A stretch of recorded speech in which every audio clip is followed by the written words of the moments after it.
नमस्कार, मी संतोष सुतार आणि आपण पाहतात सीएल माझा. नमस्कार माझ्या शेतकरी बंधूंनो, सभासदांनो आणि दौलतशी निगडीत सर्व घटक यांना मला सांगण्यात अत्यानंद होत आहे की आज आम्ही दौलत पुन्हा सभासदांचा राखण्यामध्ये यश मिळवलेलं आहे. तुम्हा सर्वांना माहित आहे दौलतवर एक टांगती तलवार होती एनसीडीसीची.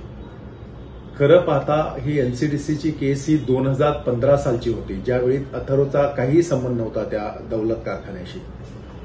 तर 15 सालच्या केसचा 2025 साली निकाल लागला आणि ह्या 2015 ते 2025 मध्ये कुणी त्या केसकडे गांभीर्यानं बघितलं नाही.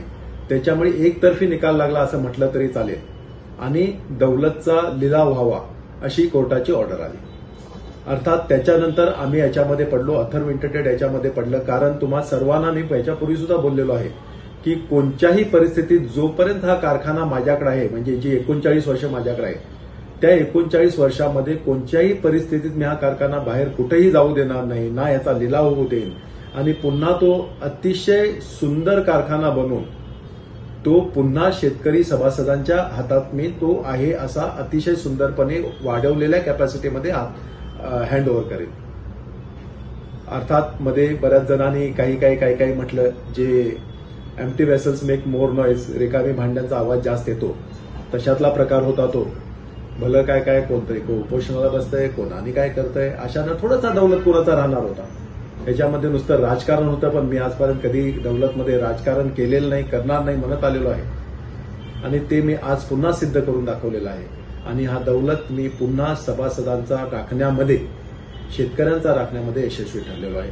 आणि पुन्हा एकदा मी तुम्हा सर्वांना ग्वाही देतो की माझ्याकडे जेवढी वर्ष 39 वर्षा कारखाना आहे, हा शेतकरी सभासदांचाच राहील याची मी पूर्ण काळजी घेईन. अर्थातच ह्या दरम्यान आणखीन एक गोष्ट मला तुम्हाला सांगावीशी वाटते की ही विघ्न यायच्या अगोदर आम्ही शेतकऱ्यांची 2010-11 सालची एफआरपीची देणी सुरू केलेली होती. पण थोडंसं ह्याच्यात गुंतल्यामुळं आणि नेमकं काय होतोय, निर्णय लागतोय याचं माहीत नसल्यामुळे आम्ही थोडा वेळ थांबलो होतो.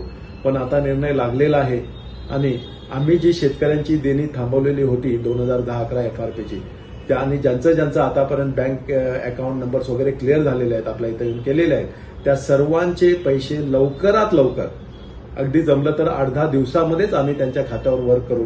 पहिला हप्ता त्यांचा वर्क करू आणि एकदा पूर्ण झालं, सगळं समाधान झालं की लगेचच राहिलेलं सुद्धा पैसे वर्क करू, ह्याची पण आम्ही ग्वाही देतो.